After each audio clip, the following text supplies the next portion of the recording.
Kita mau ke Kota Lama.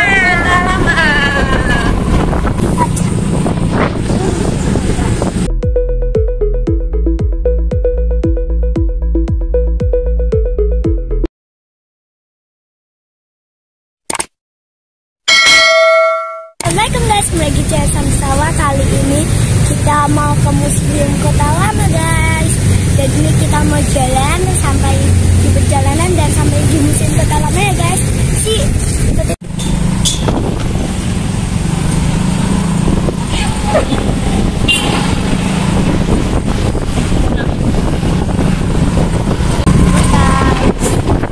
Kita mau ke Kota Lama.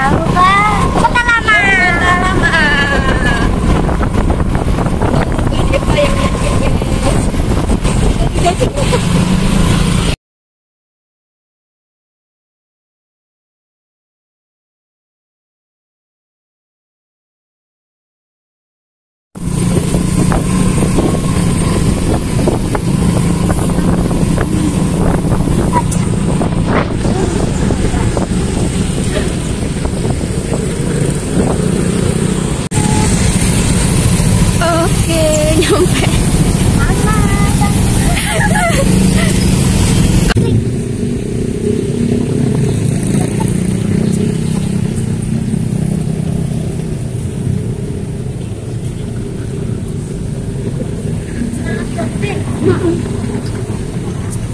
Ini Laras bagus ya, Ra? Tahu kalau ada. Jokowi. 1, 2 kolamnya besar. Hati-hati lah, nanti kacanya pecah. Nggak bakal.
Baik, saya ucapkan selamat datang di Museum Kota Lama Semarang. Perkenalkan saya Lisa.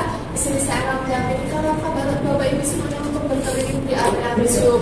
Oke, sebelum kita mulai, saya akan menjelaskan durasi serta peramponan selama kita dari museum. Untuk durasinya sendiri sekitar 30 hingga 45 menit. Nanti ada 5 titik yang kayak pergi itu nanti ada sesinya masing-masing. Nanti sesi foto dan ada sesi penjelasan dan ada sesi foto. Gantian dan nanti satu-satu seperti itu. Untuk memberikan pengalaman bagi Anda, terutama memahami sejarah yang ada di Kota Semarang, khususnya yang ada di kawasan Kota Lama. Dengan teknologi imersif yang diterapkan, kami tidak hanya sekedar mendokumentasikan sebuah sejarah, tapi kami juga menghadirkan dan merasakan suasana Kota Semarang dalam 3 fase: pra-benteng, masa benteng, dan juga pasca benteng. Selamat menikmati. Terima kasih atas kunjungan Anda ke Museum Kota Lama di Kota Semarang.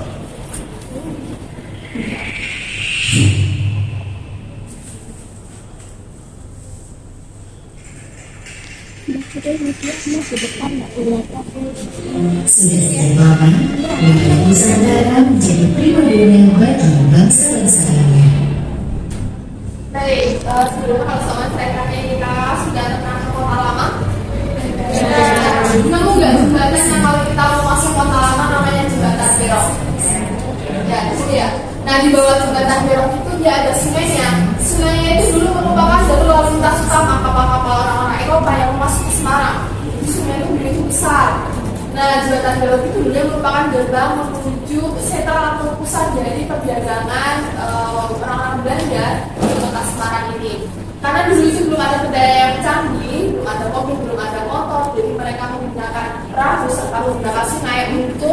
alat transportasi juga untuk transportasinya.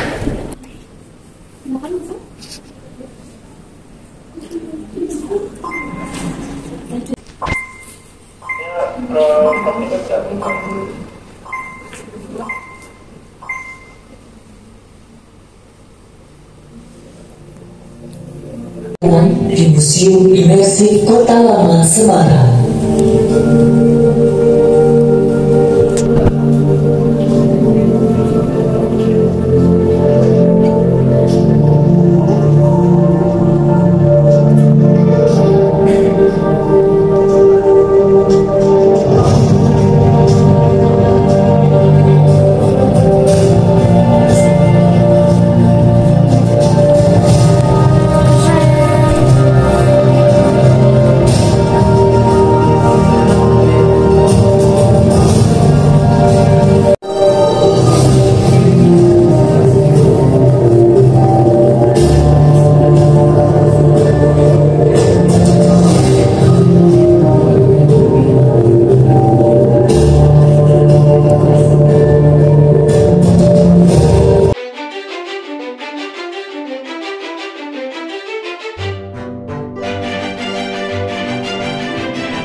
Jadi dulunya Semarang itu merupakan pelabuhan yang besar.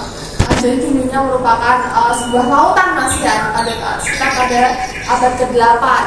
Nah, garis pantainya sendiri mulai dari Tugu Muda memanjang ke arah Simongan, ke arah Sampokong. Nah, di sanalah sama Raden Golir Labu dan bangun yang bangun yang sekarang menjadi Monumen Sampokong ya. Nah, jadi jangan heran ya kalian, kok bisa ya Laksamana Cengho berlabuh di atas Sampokong? Kan jauh sekali dari laut. Nah, lautnya itu masih sekitar situ dulunya. Dan di sini terjadi sebuah fenomena alam yang disebut dengan aluvial atau pengendapan lumpur yang membuat perairan tadi lebih padat sedikit. Seperti ini visualisasinya. Tapi di sini belum menjadi daratan yang sempurna, tanahnya masih tanah labil dan bentuknya seperti rawa-rawa. Di sini belum bernama Semarang. Ini adalah perkampungan kecil bernama dengan Pragota. Kalau sekarang namanya adalah Bergota. Nah, Bergota itu dulunya kan sekarang kan jadi tempat pemakaman umum ya. Dulunya kampung pertama itu ada di situ. Nah, Pragota ini karena masih bagian dari kerajaan Demak, akhirnya Raja Demak mengutus Ki Ageng Pandanarasa untuk membuka wilayah di sini. Wilayah pertanian, perkebunan, pemukiman dan sebagainya akhirnya di sini jadi lebih subur. Kali pohon asem yang tumbuhnya itu berjarang-jarang. Kalau kata bahasa Jawa itu tumbuhnya itu arang-arang. Akhirnya di sini dinamakan dengan asem arang. Lama berjalannya waktu jadi Semarang seperti itu. Nah, itu ada sejarah nama dari Semarang. Ini adalah visualisasi dari Benteng Five Lopang Semarang. Benteng Five Lopang Semarang merupakan benteng buatan Belanda usia VOC untuk perdagangan. Benteng ini dia bentuknya segi 5 dan tiap sudutnya di sini ada 5 bastion. Bastion-bastion ini difungsikan sebagai menara pengawas dan diberi nama seperti kota-kota dari Belanda. Dibilang masuk ke benteng ini. Nah, pusatnya ini pusat dari perdagangan kota Semarang ada di benteng ini. Ini adalah cikal bakal dari kota lama. Lokasinya itu ada di Kampung Suleko. Kampung Suleko itu kalau ke kota lama ke arah Stasiun Tawang, sebelah kiri itu ada kantor Damri. Dan di belakang kantor Damri adalah letak dari benteng Paifo. Kita melihat ke arah sana sekarang aku bertugas-tugas. Dan ternyata Semarang memberikan keuntungan yang sangat besar untuk Belanda. Akhirnya Belanda memutuskan untuk pengembangan wilayah. Dan pengembangan wilayah ini mempunyai konsep khusus. Konsepnya adalah Filsafat. Jadi pengennya itu konsep itu seperti kayak ada di Belanda, tapi sebelumnya belum ada di Belanda seperti itu. Nah, itulah kenapa kota lama kan dia bangunannya estetik sekali ya, bangunannya khas banget dengan Belanda. Nah, karena awal konsepnya seperti itu. Dan pada tahun 1740-an benteng ini saya digantikan dan diganti dengan benteng yang mengelilingi area kota lama. Benteng yang mengelilingi area kota lama ini disebut dengan benteng kota. Jadi benteng kota ini dia dibangun karena suatu peristiwa yang disebut dengan peristiwa Geger Pecinan. Jadi Geger Pecinan suatu peristiwa kerusuhan atau peristiwa perlawanan dari etnis Tionghoa kepada Belanda. Dan karena Belanda ini melebihi wilayahnya, mereka membangun benteng ini sebagai pelindungnya. Jadi dulu kota lama itu kota yang tertutup, jalannya cuma dibuka orang-orang Belanda saja. Nah, etnis lain seperti etnis Tionghoa, etnis pribumi, etnis Arab itu diperkirakan akan sulit masuk. Tapi benteng ini juga sebenarnya sudah dihancurkan pada tahun 1834 karena saat itu akan terjadi pengembangan wilayah. Atau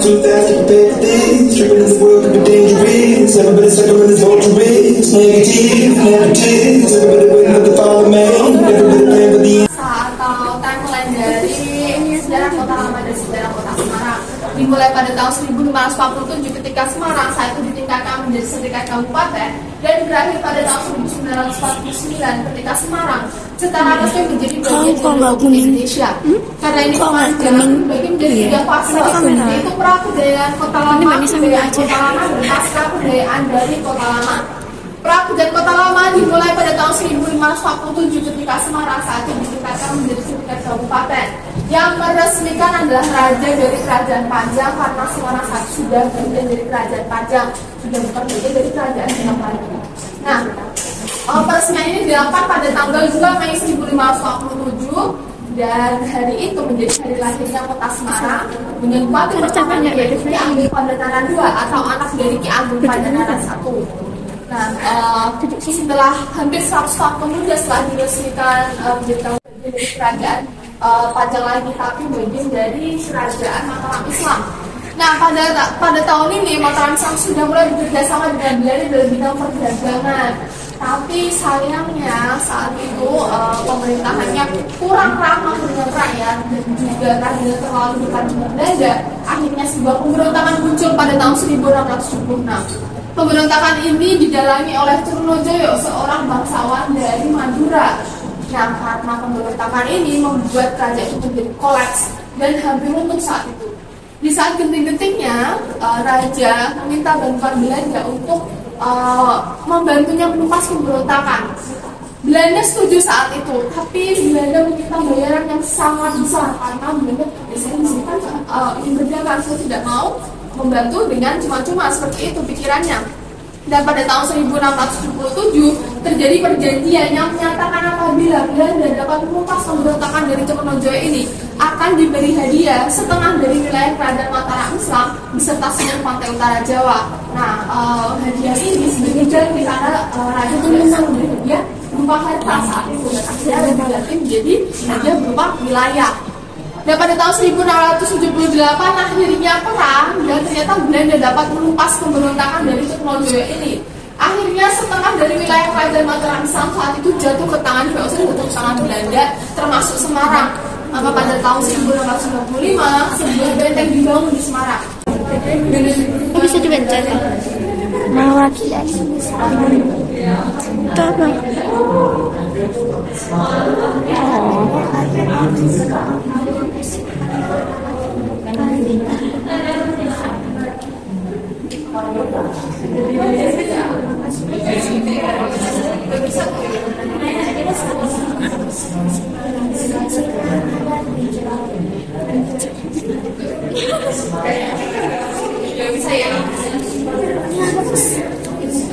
apa? Itu apa ya? Fragmen teko, itu teko.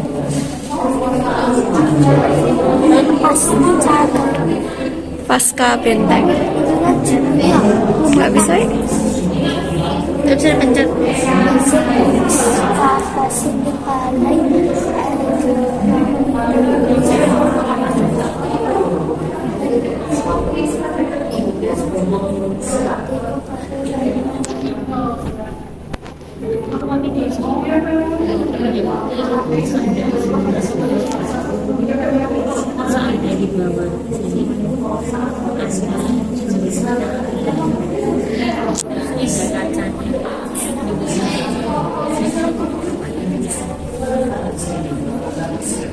Itu apa itu?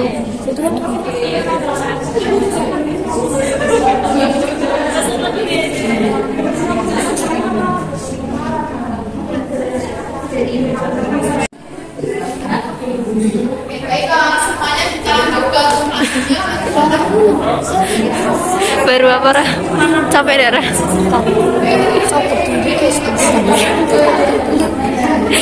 Kakinya kenapa?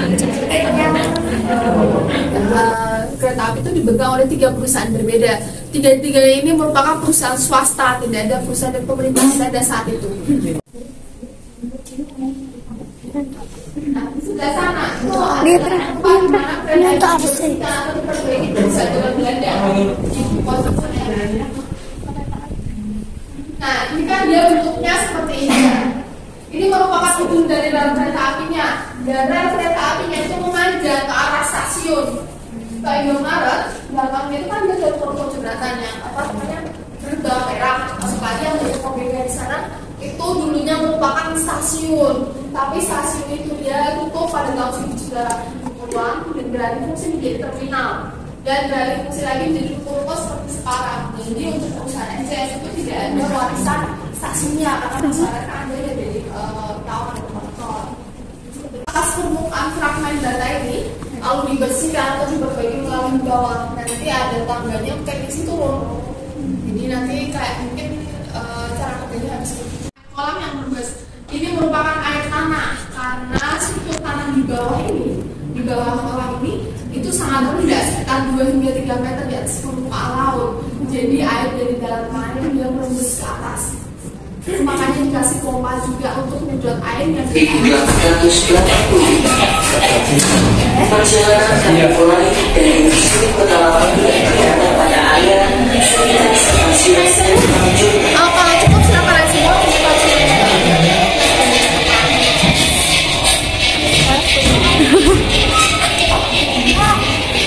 Iya benar.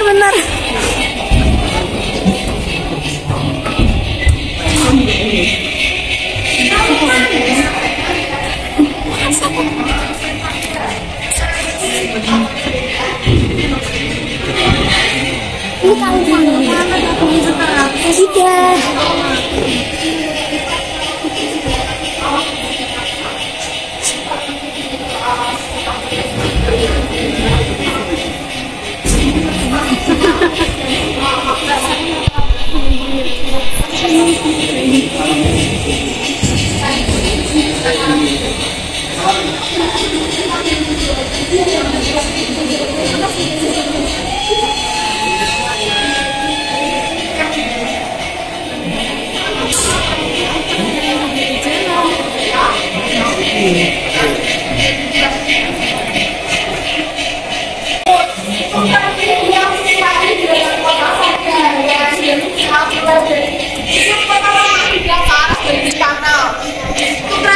Beroperasikan pada tahun 1882 karena sudah modernisasi. Ya, untuk rem ini dia bukan merupakan rem asli yang kayaknya merupakan replika, tapi desainnya seperti desain saat itu. Kedinginan itu sekarang kalau saya foto, tapi saya juga terlebih dahulu. Terima kasih atas kunjungannya. Wassalamualaikum warahmatullahi wabarakatuh. Terima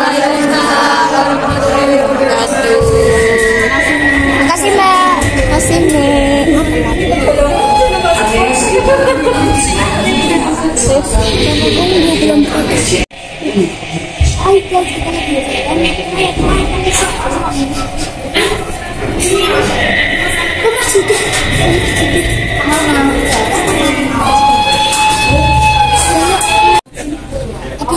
Itu dia museum kota lama yang banyak tempat dan video-video dan ini juga tempat untuk menerima kereta bengkel kereta guys. Maka saya kisah menonton video, jangan lupa subscribe, like, comment, share, bye.